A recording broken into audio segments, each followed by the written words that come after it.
What's going on, everybody? This is Tuesday night. This is Dynasty Points. It's just Jacob and I. Lucas has some stuff he's dealing with. Cut to brass tacks. There's going to be no player picks this week. Lucas was not able to get his in. I will say shout out to Jacob. He's now in the lead. What a unbelievable comeback this has been in the race. I got to get my stuff together. I'm going to have a week to get myself using the Fantasy Points matchup tool to get me in. I just want to kick the show off today. Sad note, Andre Braugher has passed away. Obviously, I know him most from Brooklyn Nine-Nine. He's just an unbelievable actor, and everything that I've ever read about him is nothing but positive. So we always say check in on your loved ones, even if you don't know they need it. This is why. We don't know when or how, but it happens. Sad.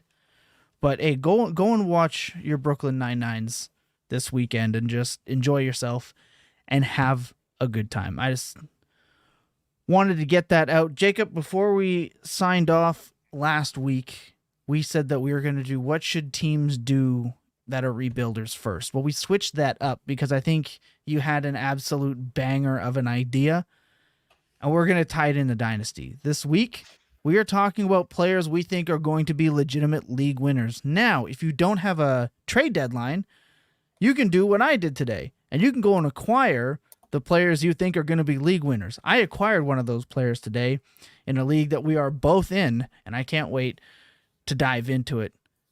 I'm feeling good, but first, we promised everyone we would update everybody on the home league and the league of record. Yes. So let's do that. We actually had a stat correction that changed matchup implications. You want to go over it? Yeah, let's do it. So we're the league of record, which myself and Tom and our beloved former co-host Billy and Tom Lee, the host, and just so many. Walkabout, Tom Lee, everybody's in there. So we're all kind of battling it out, and we had a few big matchups. Coming into this week, there were theoretically up to 5 teams still alive for the last couple of playoff spots, where we had Tom Lee at the top, followed the Bear Docs on the other bye slot, and then Tom and Maddie were pretty much locked into the 3 and the 4 in some sort of order. And coming into the week, it was myself and Andrew Jameson in the 5 and the 6 seeds, with a cadre of folks right behind us, including Barry, Tom's brother-in-law, sitting right behind me. And we had kind of an interesting situation where I was playing Tom Lee, so the number 1 seed in the league, and Barry's playing Tom, the number 3 seed in the league. So if we both have lost going into these games, all of a sudden it'd be a mad rush on who gets in on points.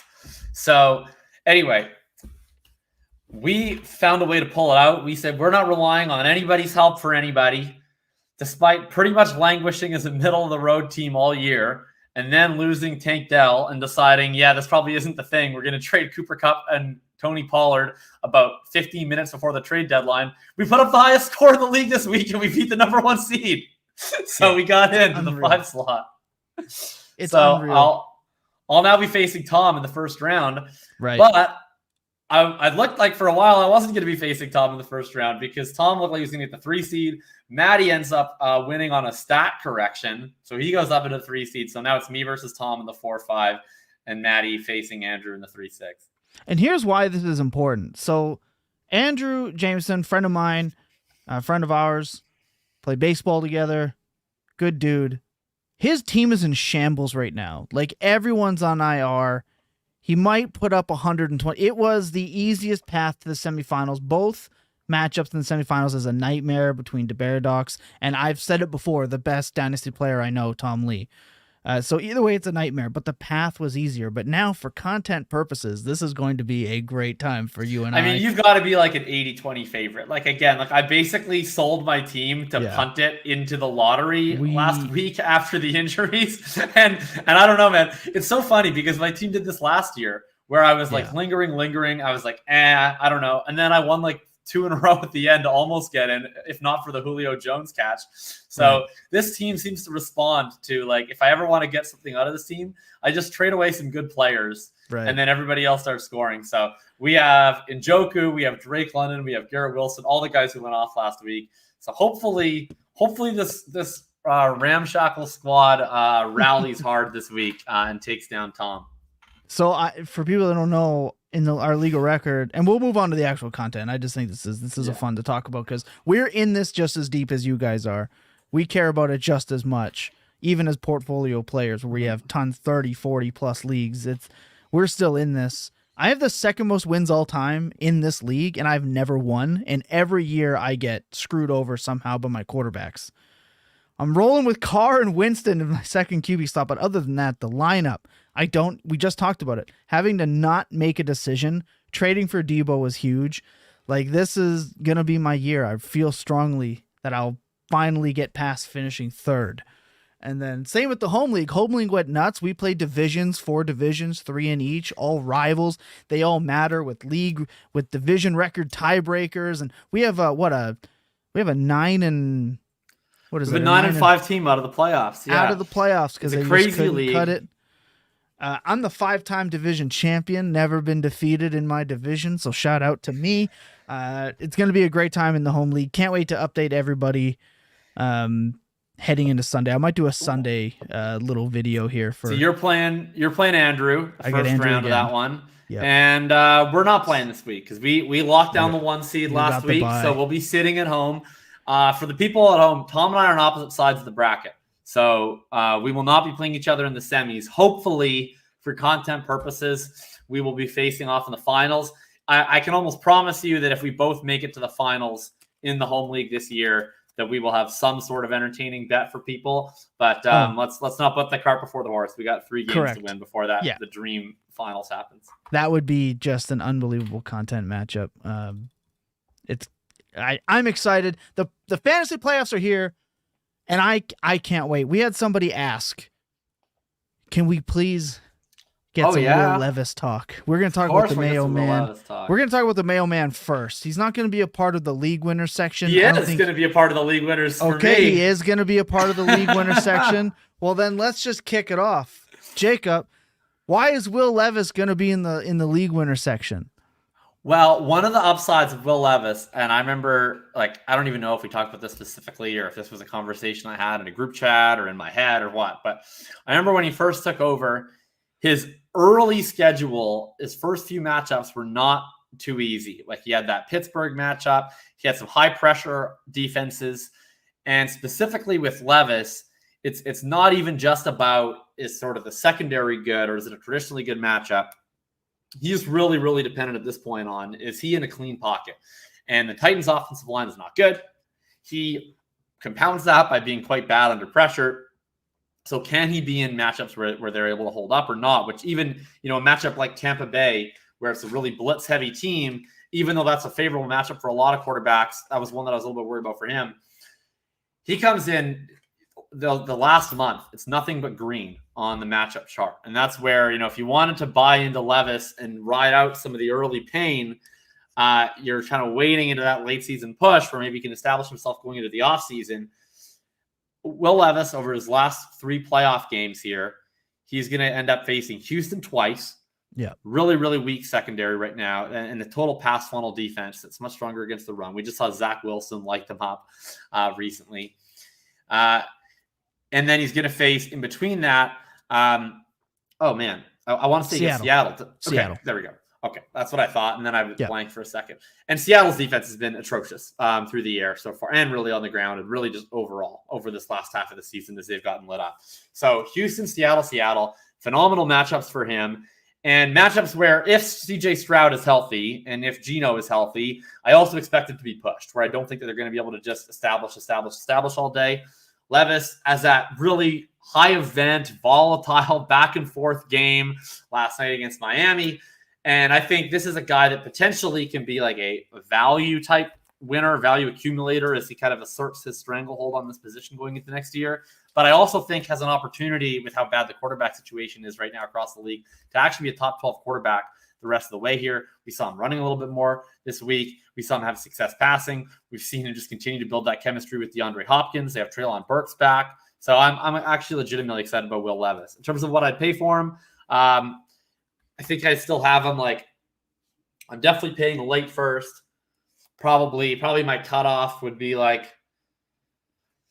I don't know, 106, 107 range would be kind of where I'd be looking in terms of like just straight up draft pick value. But like certainly if I had a team where there was like a starting wide receiver running back, maybe I could spare, maybe I need to add him as a quarterback option, that'd be where I'd probably be looking more than just the picks. But that's kind of the value idea, would be that 106, 107 range for me.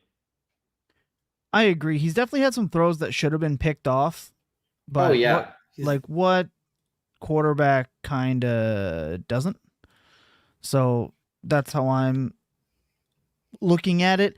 He's had 41 deep balls already. 41. We want that. NFL team. He already leads the NFL in most completions over 50 air yards. It's insane. He started for like 4 games. Hopkins is dialing it back on the age clock. He's balling right now.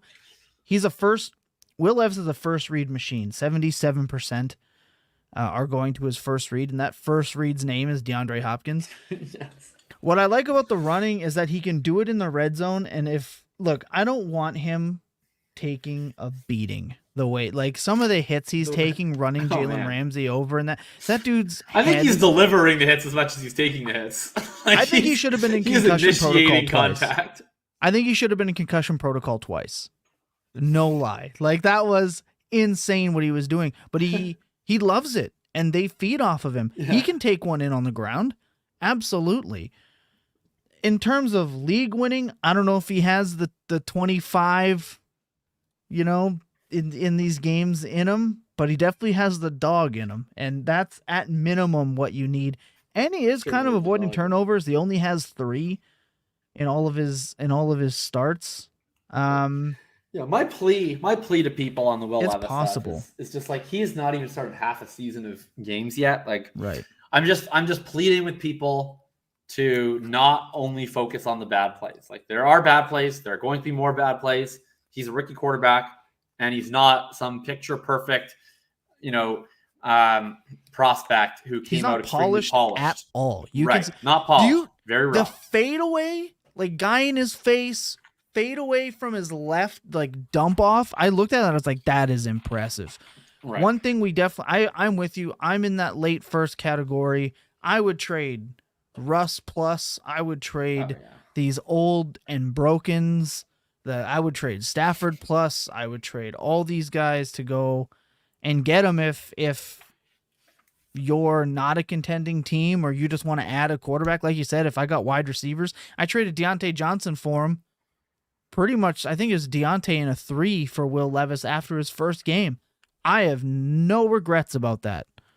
I am not regretting that trade whatsoever. So he can definitely still be bought. There are still detractors. There are people that are still against the Will Levis era, but it's coming, and I think he's locked in as the starter next year. Right, like they may end up being right. I really have no firm idea of it. He has massive holes in his game. Yeah. I just implore people to focus more on the flashes than the bad plays for guys like first half of rookie season. I think the priors just play such a role here where, I always go back to Fields, but Fields is in year 3 and people are like, oh, I don't care about his bad game. I don't care about this bad play. Look at these flashes. And he does have legitimately brilliant flashes. And then with Will Levis, it's okay, the flashes are cool, but what about this turnover or this sack or whatever? It's he's, 2 years behind some of these guys. He makes 4 or 5 throws every game that simply just don't happen very frequently from NFL quarterbacks. So I just love the upside with him. I think if he can piece it together, and a lot of that's going to be mental and working outside of the lines. But if he can piece it together, I'm just a huge fan. No fear, plus arm talent, not afraid to run. That's what you're looking for in a prospect. And you're right, he's not polished. There's going to be some ugly moments. I'm willing to pay that late 1+. If I have to send a 2 on top of it and try to get a 3 back, I'm doing it because the value, if that hits, is just going to be so worth it compared to you losing. Okay, I lost out on a late 1. That sucks. You can make up that value back. if you're a good manager. I understand the people that are like, I don't do trades well. I'm not very good at recovering from a loss. I understand if you're not willing to buy him then. I get it. I totally get it. You don't have to do it. It's just we love what we see. We're excited. I've had a couple of comments and DMs, and yeah, it's it's all systems go for me when it comes to Will. Like we started out as a pro True Lock podcast. Now it's a pro Will Levis podcast. Correct. My comp for Levis continues to be what if Drew Lock was maybe good. Yeah. And so we'll see. That's really good. Let's talk. I want to talk about the next player, and I think this is going to be the conversation that maybe takes us the longest, so I want to knock it out early. It's Brock Purdy for me. You're like, oh, what do you mean he's a league winner? Everyone knows he's a league winner. I get it. I'm cheating here a little bit because of how good Brock. Oh, Tom, he's the QB5 and 4-point pass. I get it. I know. I totally know. He is a league winner.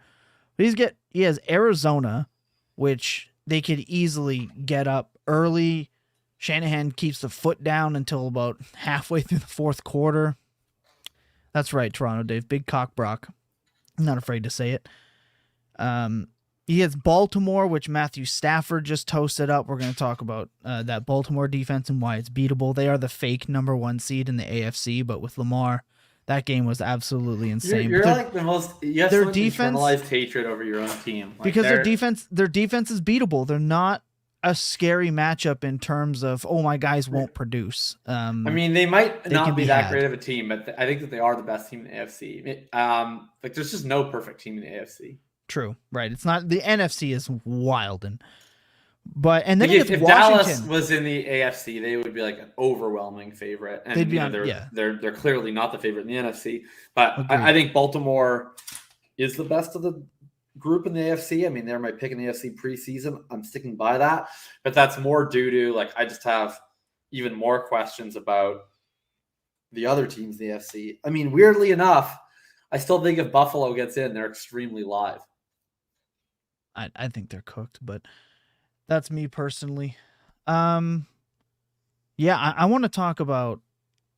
Sorry, I just keep hitting this little button on my headset here. Keep muting myself. Washington's the matchup you want to target throughout these playoffs, and he gets them in week 17. So that's championship winning. Washington is so horrendously bad. I think there's only 3 quarterbacks that haven't passed 230 yards. They're giving up +7 passing fantasy points, DraftKings fantasy points per game, according to Jake Tribby, who did the DFS early look last night. He's gonna win leagues. Now, how this pertains to his dynasty value, which is the important part of this, Brock Purdy should be going in the mid-second round in startups next offseason, and he won't, because there is an ick upon Brock Purdy that is uncurable. It does not matter how good he is. The craziest stat that I have found so far from Brock Purdy comes from Steven Ruiz. The most insane Brock Purdy, this is at the Steven Ruiz. He's a writer for The Ringer. The most insane Brock Purdy stat. If you take out all of his throws beyond the line of scrimmage, he'd still lead the NFL in yards per attempt and EPA per dropback. He's averaging 8.8 yards per attempt and 0.38 EPA on throws of 0 air yards or less. Now, that is a crazy stat. His screen game is unbelievable. His screen game, he's the driving force of that screen game. Right, but I'm just saying number 23 or number 19 or the man in the hat. That over is there the on big. sideline. What I'm saying is that is the big got you moment for Brock Purdy, which I understand that people will hold that against him. His EPA per pass on throws traveling more than 0 yards in the air since 2021, number 1. He does not just need the screen game. He is throwing the ball downfield. That is per Scott Barrett. He is throwing the ball downfield. We saw it just last week. He dotted George Kittle. He dotted Debo. He's not just dinking and dunking it. He is throwing the ball beyond 10, 15, and plus yards in the air. He is still doing it. And I understand the weapons, the efficiency. Get it. Got it. Good. I don't think quarterbacks should get knocked for that. I think they should only get knocked for that if they're also not producing with those things. We don't want to knock Tua because, he has X and X weapons. We bump Tua up for that reason. We should bump Brock Purdy up for that reason. The best part is you don't have to. For that reason. What's that? So I knocked Tua for those reasons, and I knocked Purdy. The difference between them is I have a ton of. Well, but they are pumped up for that. That's why they score so many fantasy points. Right. But so what I'm saying in that is that if you're looking at Tua the way that you're looking at Tua, and Brock Purdy is doing a better version of Tua than Tua is, then we should be viewing Purdy a little bit higher and closer to that range than we are, and what people are going to do, especially with a new young class of rookie quarterbacks about to come in and excite people. People will still find a way to look down on Brock Purdy, regardless if he goes and wins a championship for them in week 17, which I think is a fundamental flaw in Dynasty. It is, he's an outlier. No, the outlier is quarterbacks just being good in the NFL and for fantasy. Like, that's the outlier. So when we have a quarterback who is good, not just good, but showing that he can be elite through stretches. He beat the shit out of Philadelphia. And it's, can he win the big game? Can he make the tight throws? Can he beat the good teams? Last year as a rookie, he beats Dallas in the playoffs, which ended in the most hilarious fashion possible still beat him, beat Zeke, didn't beat Zeke, but Zeke playing center on the final play will never not be funny. And then he plays Philly this year and beats them so bad that they're still reeling to this day. It is crazy. Debo beats them. Yes, Brock Purdy. Okay, QBs are a win. Like, people do this. People did this shit with Jimmy, and it's the same morons that did this with Jimmy are still doing this with Purdy. And Jimmy can't even beat He's not Jimmy Garoppolo, though. Okay, here's Jimmy Garoppolo. He's better and his than sample Jimmy of games. Garoppolo. Here's Jimmy Garoppolo and his sample of games with Christian McCaffrey. 70.6% completions, 9-to-1 touchdown to interception, 6.4% sack rate, 8 adjusted net yards per attempt, 110.5 quarterback rating. Brock Purdy with CMC, 69% completion percentage, slightly lower, 3.5-to-1 touchdown to interception ratio, much lower, 6.5% sack rate, higher, 8.7 adjusted net yards per attempt, higher, marginally, 103.8 quarterback rating, marginally higher. It's the same thing. We see this every year in San Francisco. Like, this is why I was excited about buying Brock Purdy into the season, because you can't fail. You can't fail. If Sam Darnold was the quarterback this year, it would be the exact same. I'd be buying Sam Darnold. Like, I have no. Brock Purdy was a buy going into the season. He is, in my opinion, still a hold, because I still think this train is on a one-way road to Brock Purdy being valued the same as Tua and Trevor Lawrence and other guys eventually. And I'll get off the train at that point. So I still roster a lot of Brock Purdy in Dynasty. I'll probably continue to up until the point that he gets valued the way that Tom wants it to be valued. So I'm a Brock Purdy real life hater, and I will be probably forever. I think it's absolutely insane that he's like a co-favorite for MVP. But in Dynasty, he's been a buy because, he's going to keep producing as much as these guys. If you go to our good friends over at Keep Trade Cut, they still have Brock Purdy at a very reasonable QB 13, and that's fine if you don't have him in your top 12. What I'm saying is that he should be there, in my opinion, based off what he is doing. Fine. If any, right, and that's all I'm saying is if he had a first round price tag, like if he was Bryce Young, and Bryce Young was, whatever. If Brock Purdy was Bryce Young and drafted in that spot, we would be doing jumping jacks and backflips because of how much of a smash this guy was.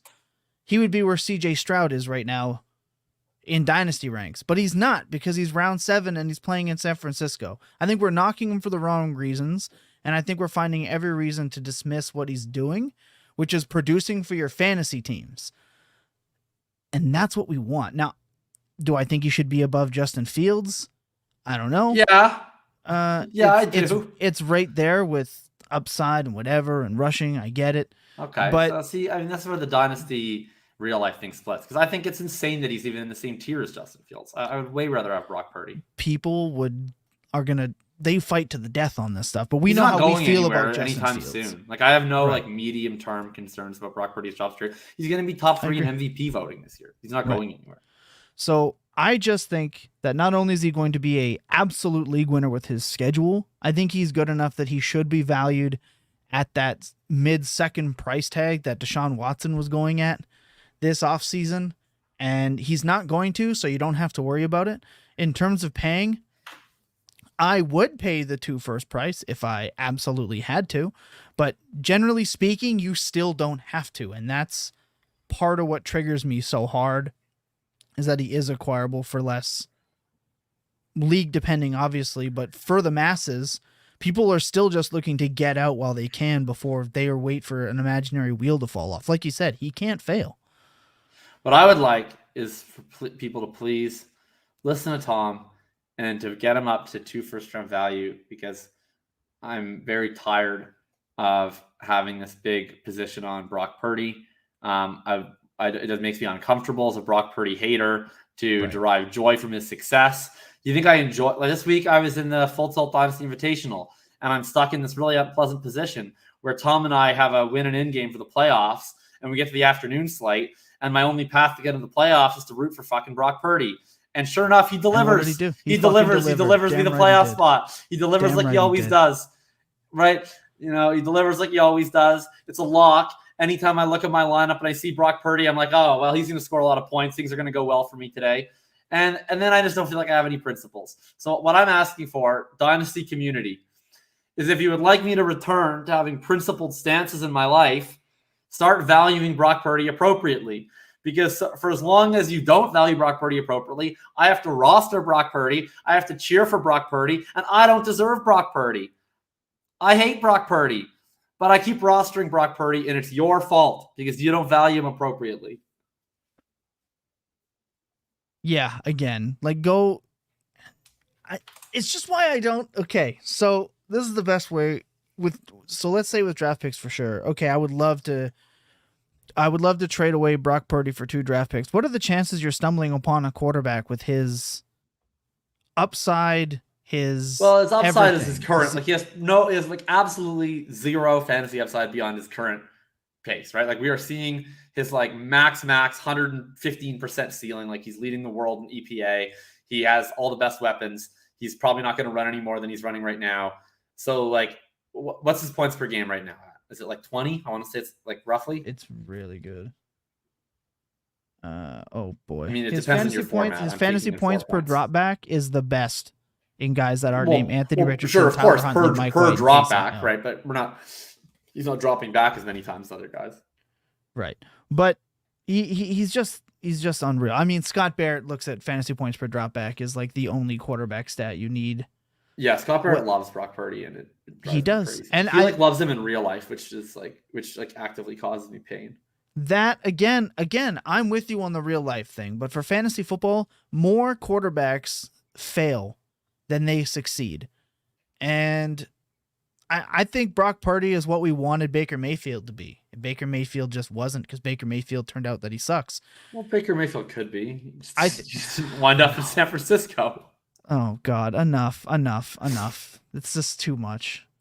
But no, for real, I mean, Brock Purdy's at 19.9 fantasy points per game in 4-point leagues, or at least with the exact settings I've punched in. I understand everybody uses slightly different settings for quarterback. Not in my league, bro. So he's basically at 20, right? That's right around the average of what we get for your Joe Burrows and your Justin Herberts and your Trevor Lawrence, like all these, non-rushing quarterbacks. Like that's where we're going to be. So it's right now it's a cheat code. Like how much would I pay to have the insurance? Like he's basically that class of quarterback, same age range. So the way I would view it is like, how much are you willing to pay on top of Purdy for the insurance of you feel a little bit better about the long-term real life abilities of your quarterback to sustain that production? And it's like, I would pay a little. Like I would pay like for sure a late first. It's like I wouldn't pay 2, right? Like I would way rather just roll with Purdy at like a 1.5 base first value than like Burrow at a 3.5 and put those other 2 to work in my lineup. So like I think he's legitimately a cheat code. I just hate it because I don't like cheating this way. I'm very pro cheating. Everybody on this podcast knows I love cheating. I like stealing signals. I like steroids. I like flopping. I I like deflating footballs. All that stuff. I'm here for all of it. He's pro spitball. I'm pro the spitball. I'm pro deferring $680 million worth of contracts. Oh, for fuck's sake! I'm pro putting Robert Herjavec on a flight. Fuck the Dodgers. God, it's too all early. these things. All these things. But yeah. But in this case, point is you're letting me cheat with Brock Purdy. Yeah, I think the move is to trade your Justin Herberts for Brock Purdy plus. I mean, honestly, I think that's that because right. If you have there the are people that are still going to feel like you, your guy. And the Burrows and the all that trade them for Brock Purdy plus and prosper for 2 to 3 years, whatever it's going to be. Because Shanahan's not going anywhere fast unless he makes an insane speech to his locker room about communication and people want him excommunicado like one Sean McDermott.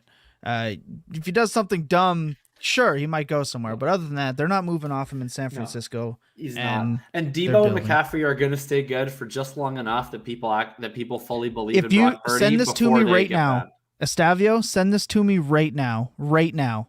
Send it to me this second. And it's a done deal. But if that first is in 26, we're going to have a conversation. But send that to me right now. Well, here. Dare me. Do it. I'll do it live. I'll share the screen and accept it right now. I will share screen and accept the trade.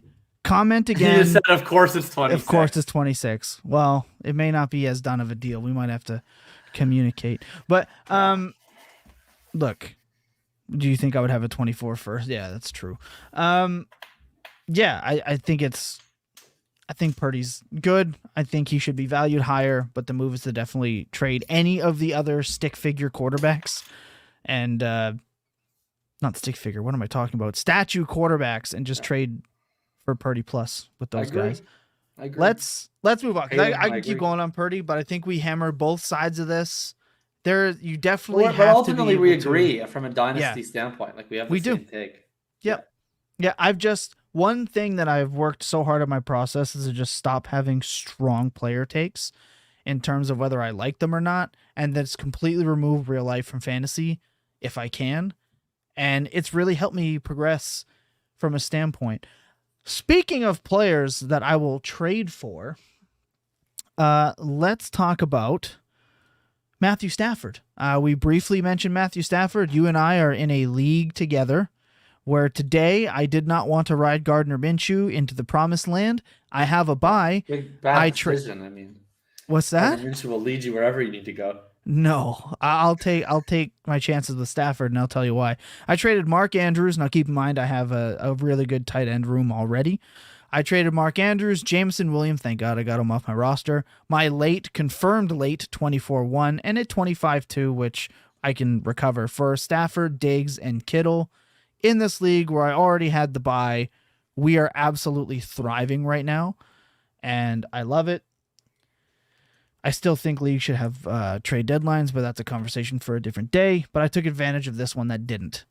Why I think Matthew Stafford is a league winner comes in part with my conversation again with Jake Tribby last night. It got me thinking. He gets the Commanders. This week. The Commanders. You have to make it to the semifinals to win the league, don't you? So you kind of want to have the best matchup you possibly can to get there. And he has it. Since week 9, Stafford has logged 11 passing touchdowns with just 2 interceptions. He's taken 3 sacks. 3. That's it. Other quarterbacks in that touchdown list in this stretch, Stroud has taken 20, and Love, Dak, and Purdy have all taken 12 sacks. The play action, Cooper Kupp's recovery, the run game have been a godsend to Stafford, and it's showing. For some more fun stuff, he's 8. He is 8th in fantasy points per game with 20.4. He's 7th in fantasy points per opportunity, 7th in fantasy points per dropback in that time. He's an absolute baller.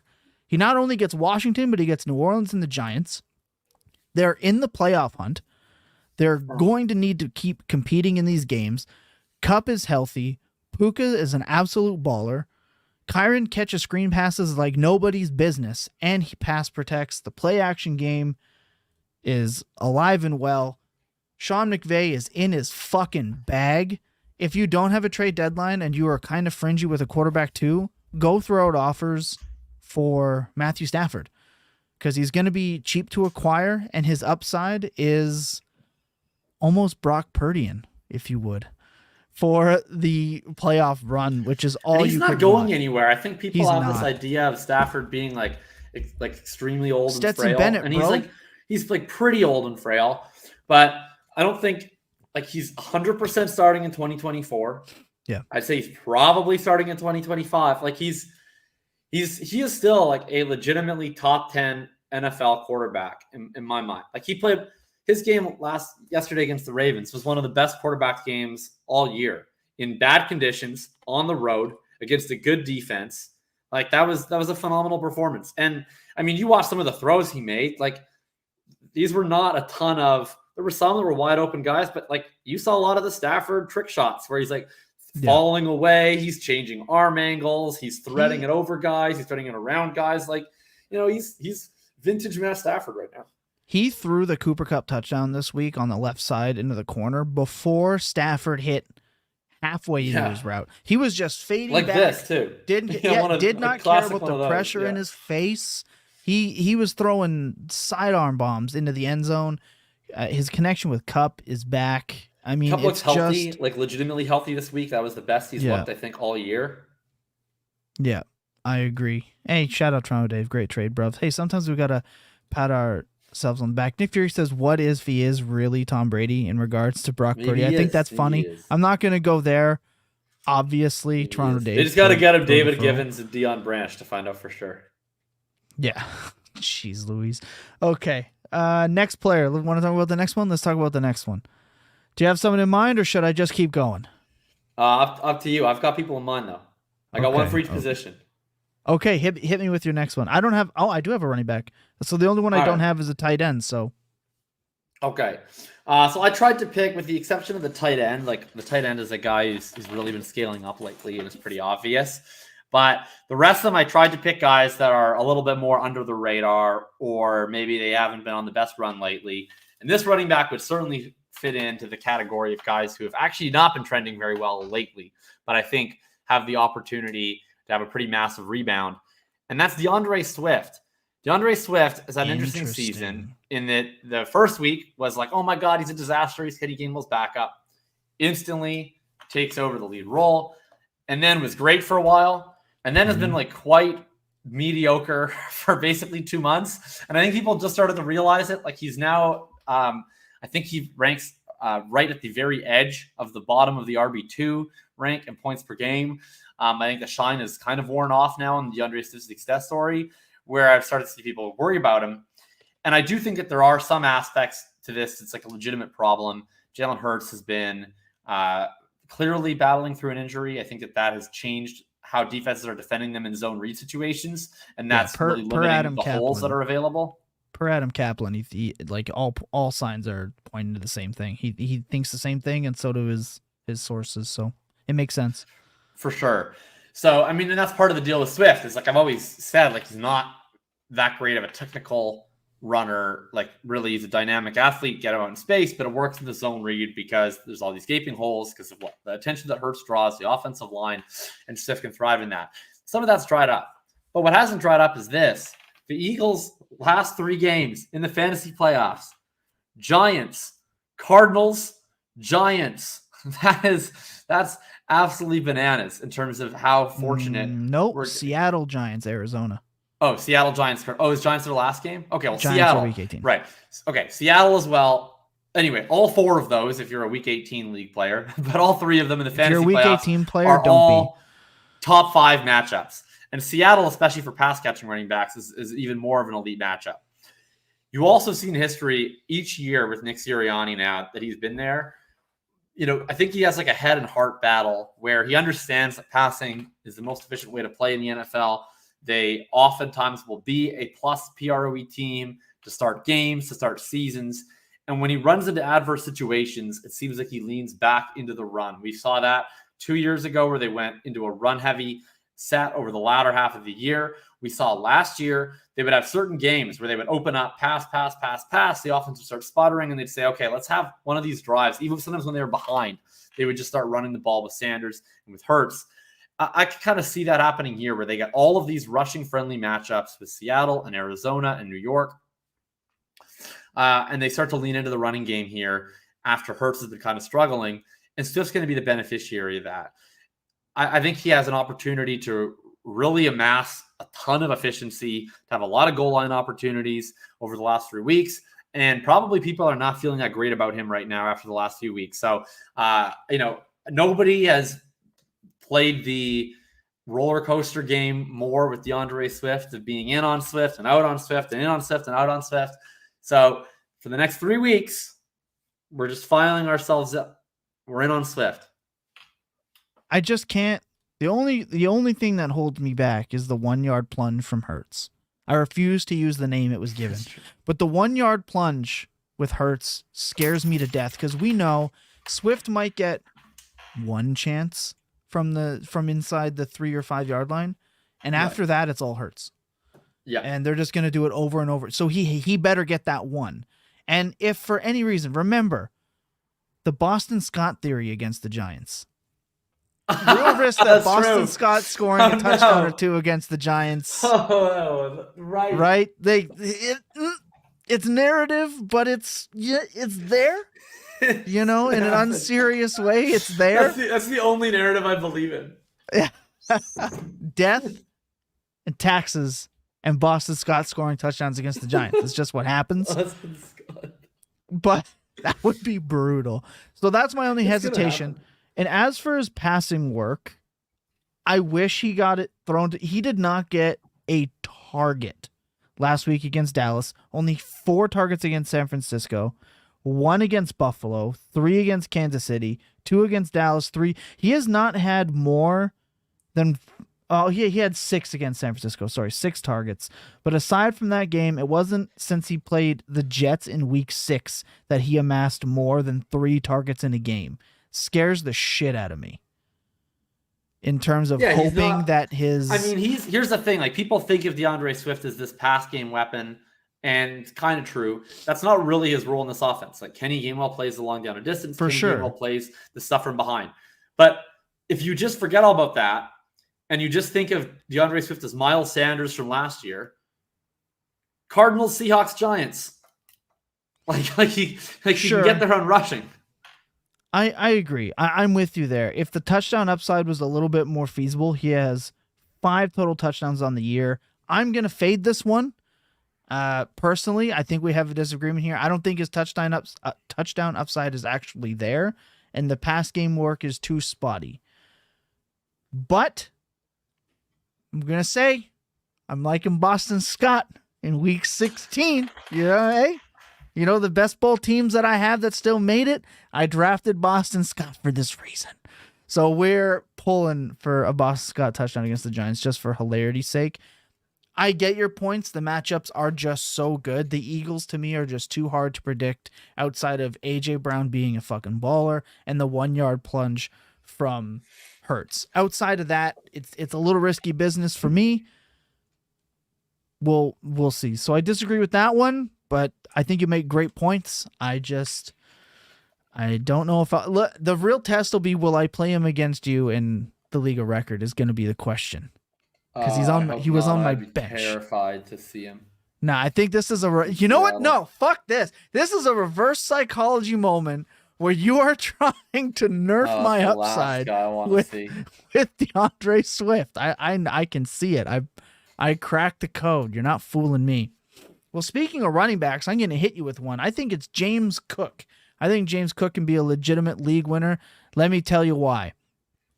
Since his new offensive coordinator's taken over, through his, and especially in the last 2 games specifically, he has seen an increased target rate, catching 3, 6, and 5 receptions in those games, more than DeAndre Swift. He's also had 17, 16, and 10 opportunities on the ground. He has scored a couple of touchdowns. Again, the touchdown upside not real there. Why? Josh Allen exists, and he's a dog inside the 5. He's greedy.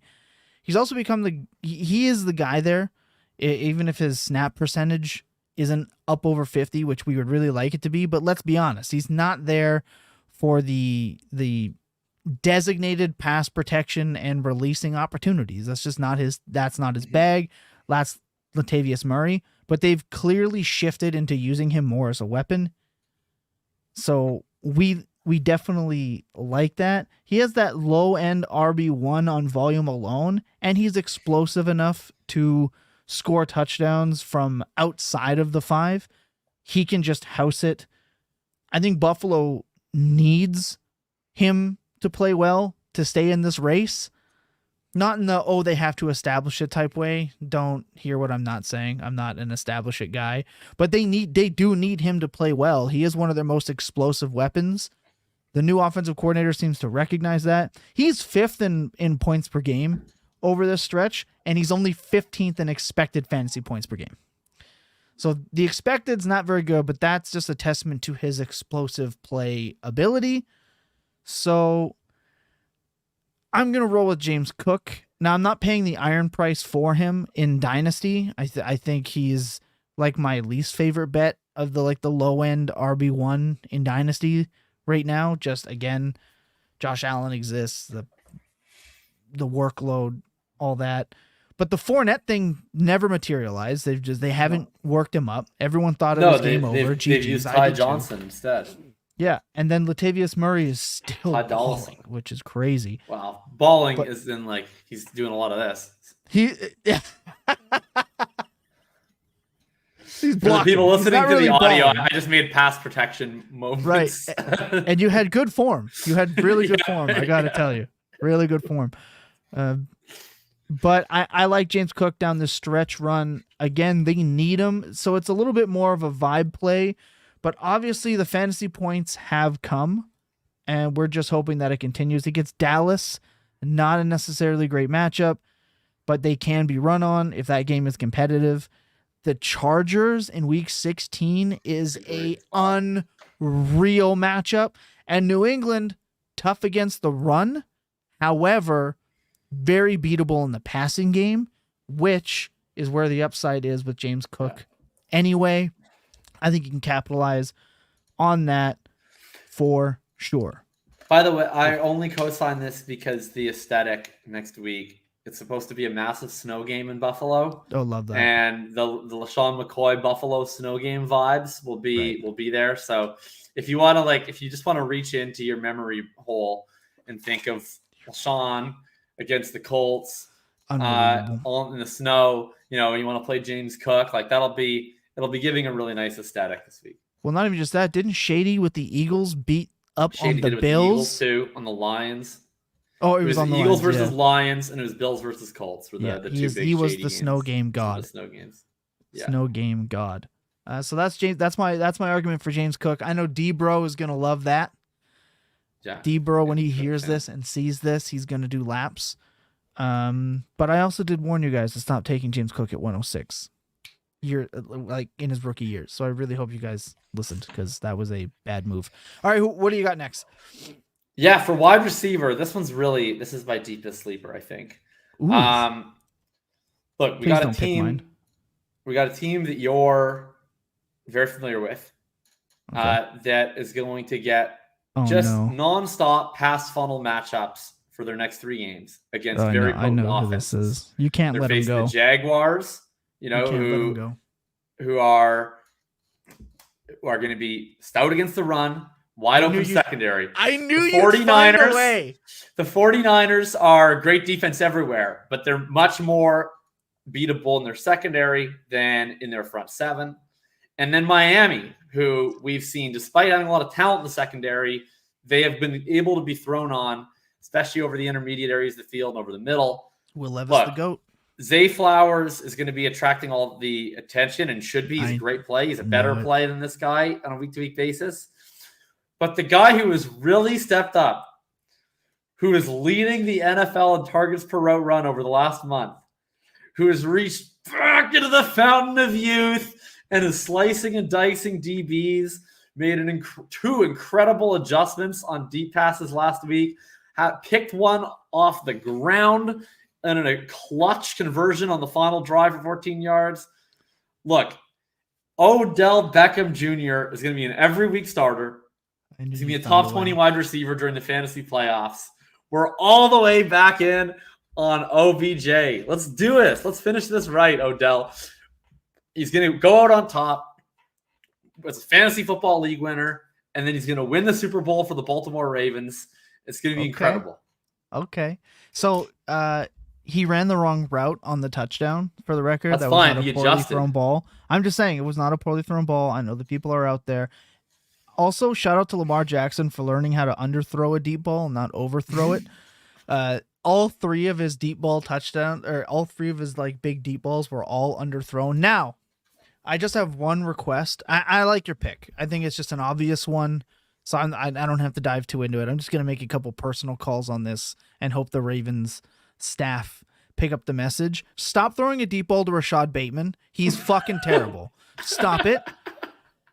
The interception, all Bateman had to do was come back to the ball, and that's a PI. That is a free PI. Instead, he watched the DB just cut. He didn't even try to come back for the ball and cause a pass interference with the way penalties are being called. Every time you throw to that fucking guy, it doesn't work. Stop it. OBJ is cooking dudes better deep than Rashad Bateman. Rashad Bateman should not catch a pass farther than 5 yards down the fucking field. Get him. I'd rather Patrick Ricard catch passes than Rashad Bateman. Fucking terrible. He is making nothing but mistakes. Stop doing it. Get him off the field. You know who's been low-key clutch for Baltimore this year is actually Aguilar. Like, yeah, he doesn't have a massive role, but like he makes one or two like clutch contested catches every game. He should have Bateman's role. He should fucking have. Okay, aside from the massive drop against Pittsburgh, that was like just egregious. He's been every like said, Baltimore good. wide receiver lost their mind against Pittsburgh. Yeah, it's just insane. He should have Bateman's role. What the fuck are we doing? Just cut your losses. The sunk cost fallacies hitting Baltimore. Every time they throw a deep ball and it doesn't work, I'm like, that was number 7. I look, it's like, yeah, oh fuck, that was number 7. I'd rather Charlie Kolar get more deep balls in this offense than Rashad Bateman. They should get Tylan Wallace involved after the big punt return. Yes! Rashad Bateman is the fetch of the wide receiver room. Stop trying to make it happen. Okay? He's not sitting with us. He's not getting in the car. We're not going shopping with him. He is fucking terrible. I want to see him in another uniform next year. I'm so miserable about it. But please stop throwing. It's going to be interception city if we throw deep balls. I had no idea Bateman had this effect on Ravens fans. I'm over him. Apparently he's like Sky Moore East based on this. Speaking of Sky Moore, the wide receiver I have for my league winner, no, it's not Sky Moore. It's actually Rashee Rice. On Sky Moore? It's not Sky Moore. It's Rashee Rice. And the reason for that is he's a full-time player now, and he's fucking balling. He's been so good. He is out targeting Travis Kelce in a per route basis since his uptick. And guys, that means he's the bona fide wide receiver 1 in Kansas City. 17.1 expected fantasy points per game, 19.4 fantasy points per game over his last 3 games. He's 5th in expected fantasy points per game per route run in that span. Yes, the Kansas City Chiefs are easy to pick on right now. All the, look at Mahomes, whiny bitch, etc. And also, for the people that have an issue with like Mahomes losing his shit and oh my God. Yeah, I get it. It took Tom Brady like 12 years to accomplish the feat that Patrick Mahomes has done in like 5. For people to hate him this much, so he's actually the GOAT, and you can at me if you want, because you hate him like Brady already, and he hasn't won like Brady yet, so take that for what you will. A little bit of narrative, but look, he gets New England, terrible pass defense. Their run defense good, terrible pass defense. Then he gets Vegas, who are just terrible, and then he gets Cincinnati, another awful pass defense. For the fantasy playoffs, he has been absolute dog water. I understand. I actually, for a minute, considered starting Jake Browning. I considered it. I was talking to Jake Tribby yesterday when we sat down. I was like, I'm really debating it, dude. Like, he's just been so bad. 13, 20, 16, 15. He's just been average in 4-point passing touchdown leagues. They're coming for that number 1 seed. They have an outside shot at it, but they have a shot at it with Miami's loss and Baltimore doing Baltimore things at the end of games. There's an opportunity for Kansas City to take it. They're going to want it. They're going to be pissed off and mad. And if you don't think that matters, I think you're nuts. I think it matters. They have 3 matchups where they can go out and absolutely crush the opposing team. He's still throwing the ball a lot. 42, 38, 30, 43, 34, 33, 43 attempts over his last stretch of games. Unbelievable. He's coming for his bonuses. He's coming for his stats. He's coming for the wins. You want Rashee Rice because that dude is going to perform. He's not just the screen guy now. He's their legit one. The Justin Watson craze is over. And we were looking for that rookie late season breakout at wide receiver. And I think Rashee Rice is going to be the guy over all the rest right now. Well, except, Puka doesn't even count anymore. He's been breaking out since week 1. But there's my case. Rashee Rice, breakout wide receiver at the end of the year. League winner, legitimate.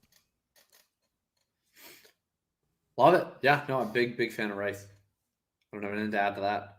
His price was absolutely crazy. 206, 207. Boy, did I whiff on that. I think it was just Sky Moore burnout. Do you have another? What else you got? Is that? Yeah, my tight end is obvious. Like I was trying to think of like an under the radar tight end choice. Can I guess it? Hold on. Can I try? I couldn't really come up with one. So sure. David Njoku. Yeah, it's David Njoku. Yeah, I know. So it's not. Yes. It's not. God, It's not I know an obvious. you so it's not. well. It's not an under the radar call. It's a boring call. He just scored 30 love points him, last though. week. That's For it. the record, he would have also been my call if we did this a week ago before he scored 30 points. But they're throwing it so much more with Joe Flacco. Njoku, He's the fucking GOAT. look, I'm not really sure why Deshaun Watson doesn't like throwing to David Njoku, but every quarterback that's not Deshaun Watson that David Njoku has had over the last couple of years, his target rate just immediately goes up by 5%. He scored 2 more points per game with non-Watson quarterbacks, and that even includes like games with Burnt Face and Dorian Thompson-Robinson. So he's been the focal point of this offense. It really flows in the passing game through him and Cooper. And they're going to probably continue to throw with Joe Flacco. They posted one of the highest pass rates over expectation with Joe Flacco. Flacco's obviously not taking away any plays with scrambling in the way that Deshaun Watson or PJ Walker or Dorian Thompson-Robinson did. And look, Joe Flacco's an old man. He doesn't want to get hit.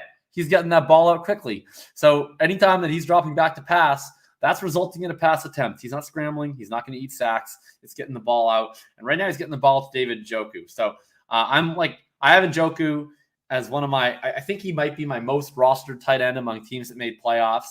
I'm very, very excited for it. I think he's going to continue to rack up points. They use him at all levels. They give him like legitimate air yards and seam routes. They use him as a guy that they isolate up in the red zone, and they use him a ton in the screen game.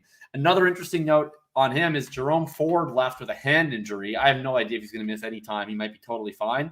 But Ford, where he's really separated from Hunt, is they really seem to prefer using Ford in the passing game and the screen game. They don't really do that as much with Hunt.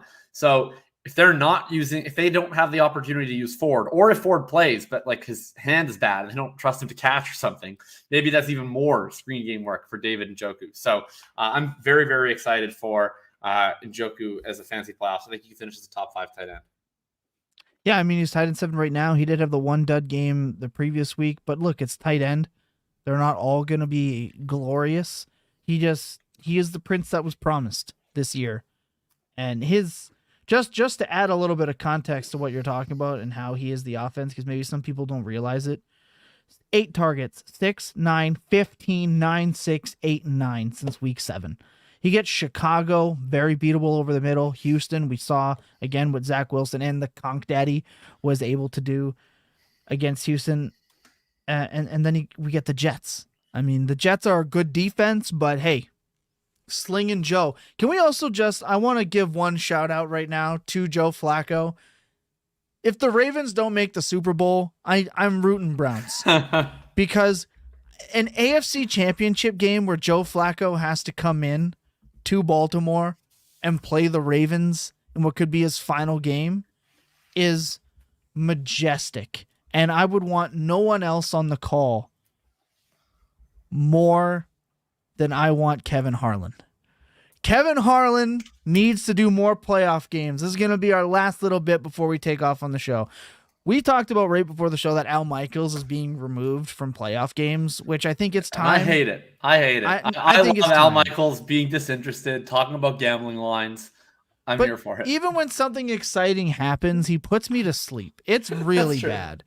So we were talking about what our dream booth would be, and I think it's any combination of like Romo and Harlan, or I like your pick as well. I love Gus Johnson. He's the best. Up the middle. He's like, I don't know. He's the best. He makes every single play feel like it's the biggest play in the history of the sport.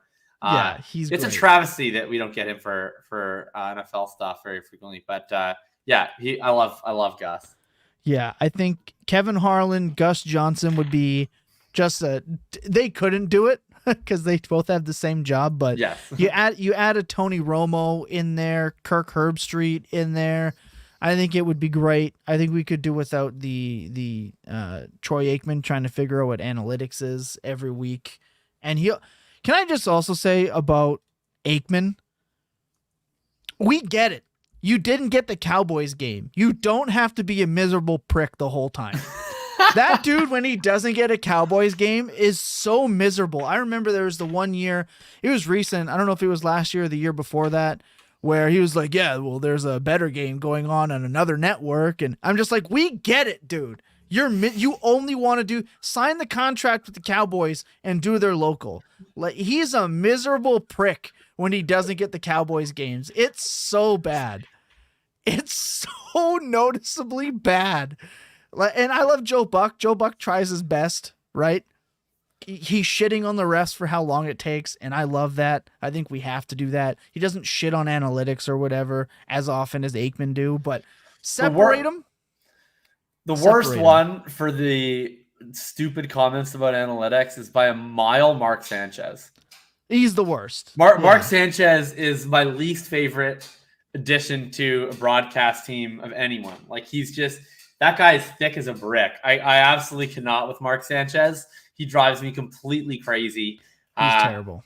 Yeah, it's brutal for me. But let's start a protest now where we get Kevin Harlan, Gus Johnson, Kirk Herbstreit, and Tony Romo. That should be the matchup. Any combination of those four to me would be the nuts matchup, in my opinion. Also, Charles Davis. We need a little bit more Charles Davis. That guy knows his shit too. I also like Olsen, but for the top four, what I would want for the AFC and NFC championship game, give me the AFC NFC championship game. Give me Olsen, Herbstreit, and Romo combined with like Kevin Harlan, Gus Johnson. That would be the nuts matchup. Let us know what your dream commentator matchup would be for the playoffs. They have to be commentators now. We can't be like, well, I want Brady and Manning. Like, we get Summerall. it. Like, we can't. Like, I miss John Madden too, guys, but those days are gone. We're not drawing nets and sketches on turkeys anymore. But just some smart, intelligent commentators and exciting ones. That let us know in the comments what your dream commentating crew is. The best comment gets a win. And there is one thing I do have to go back and find. If you just give me 1 minute. I did mention, you posted on the amateur porn site known as x.com. I posted a picture that says, is Zeke about to kick off a league-winning stretch run tonight? Yes or no? Leave a comment. Best comment makes Fantasy Points, Dynasty Points episode this week. And we have the winning comment. And yes, he did. He did absolutely crush it. Estavio says he's now watching Gus Johnson calls just because. Well, do it after this show, Estavio. But the winning comment, we had a couple good ones, but they weren't quite there. The winning comment comes from emo_cowboy. It's Tyler. You should drop him a follow. It says, does a road bump provide enough stimulus for a female orgasm? In most cases, no. But for the right person, parentheses roster, that is dying for something, anything, to provide enough juice to get there, maybe. The winning comment. A phenomenal comment. That had to win. So shout out again. That is emo_cowboy. Truly, truly wonderful. Oh, he's the best. Yeah, that's a great comment. Okay. Yeah. Tyler Jacob is 1 of 1. Yeah, we gotta holler at him. He's gotta drop that follow, baby. Come on. I got the chance to meet him in Vegas, and he's unhinged in the best way. It was a phenomenal. He won. He was like the first comment, and I was like, it's over. Like no one is gonna top that. TD says his dream crew is Tom, Jacob, and Lucas. I think that would be a nightmarish. I think Jacob and I would actually do battle in that small box. Live separating football and never punting, and your war against punting is just my favorite. True, it's returning punts, it's fielding punts. It's true. I don't believe in any of it. I don't believe in any special teams except for the Ravens winning the game. Never return a punt. Also, never punt. Never go after a punter. Never always protect the punter. Just avoid any punting or kicking themed events. I love that. First we came for the running backs, and they did nothing, for they were not a running back. Now we came for the kickers and the punters. We'll see if anyone stands up for them. It's unlikely. Hey, but Pat McAfee's around. Tom will be the last one to stand up for the kickers and the punters. Justin Tucker, baby. When Justin Tucker's out, we can have the conversation, okay? Did you see that Younghoe Koo for one game took over the all-time accuracy lead, and then he immediately missed 2 field goals because Tucker put a hex on him? We're actually kind of in the golden age of kickers, like a new age of kickers in the NFL. Like there are so many good ones. It's kind of crazy. Like Aubrey, I can't name them all because they're kickers, but there are some legitimate hashtag good kickers in the NFL now. So that's Bindles. When I was growing up, like you used to have like employed kickers that were like 75%, and that now like you're no longer a part of the league if that's your team. You can be dropped at any given time if you're a kicker. Like that's there's no more room for the Billy Cundiffs of the world. Fuck that guy. Okay, the wide left. The Patriots would have won that game. Also, fuck Lee Evans for dropping that ball too. That was a perfectly placed ball. They had their path to the Super Bowl that year. They could have went back to back, but at the same time, that kick meant that we were forced to draft Justin Tucker. Should be first ballot Hall of Famer, even though he's a kicker. He's just unreal. But seriously, fuck you, Billy Cundiff, and everything you stand for that one game. Also, fuck you, Lee Evans, for dropping that ball and ruining Joe Flacco's multiple Super Bowl legacy, surefire Hall of Fame career. God. Wow. Okay, look. I knew that Jacob, thinking about thinking, we got to get you out of here. Thinking about thinking, what's up for this week? What changes in the offseason content for anyone that's not subscribed? And if you aren't subscribed, the link will be in the description for Thinking About Thinking, Jacob's Unreal Substack. Yeah, so the running back stuff is kind of shifting because obviously if you're redraft, we're now into playoff mode. Most people are out of fab. If you're doing dynasty leagues, most leagues have already had their trade deadline come and go. So we're gonna be looking a little bit more matchup based, which means I'm gonna be writing the column to come out Friday mornings instead of Tuesday mornings because I want a little more injury information, a little bit more clarity in terms of if there's any coach speak or anything like that. And it'll be I wouldn't say quite like a start sit column, but a little bit more in that vein than a looking back on the week that was. I'm also going to be mostly doing playoff tournament stuff. I put a little post. I don't really know how. I think a lot of my subscribers are probably pretty dynasty focused.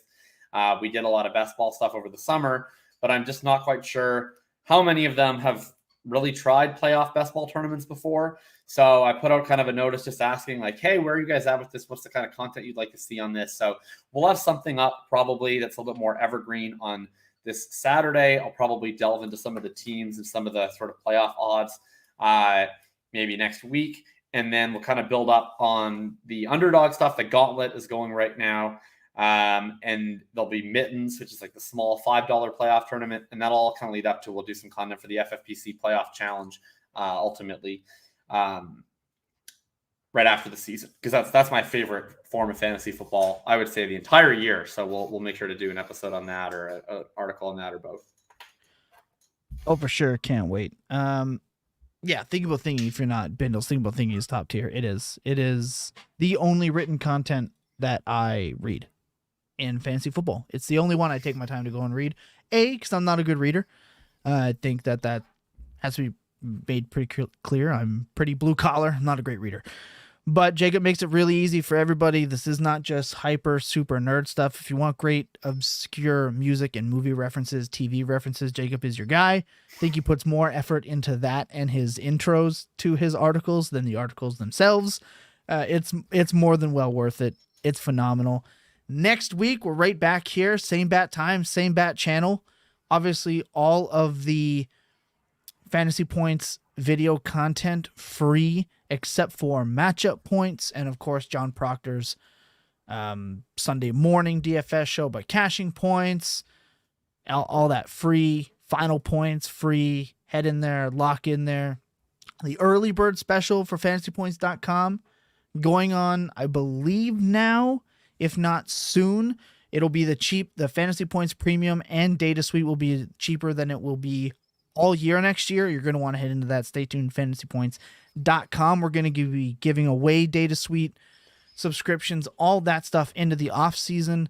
This is a great time. I mean, it's not often. It's just the two of us, but every time it is, I really feel like it's a little bit different with just the two of us. So I like it. This is fun. Can't wait to see Lucas back next week. Also, tune into the Full Tilt Devy show on Monday next week with a possible appearance from one Josh Chevalier of fantasypoints.com. Like we talked about at the top of the show, real shitty to have Andre Brower pass away. But again, it's why we always talk about checking in on your loved ones, even when you're not sure that they need it, especially with the holidays coming around. It's a happy time, but it can be a depressing time. So check it on your friends, your family, your loved ones.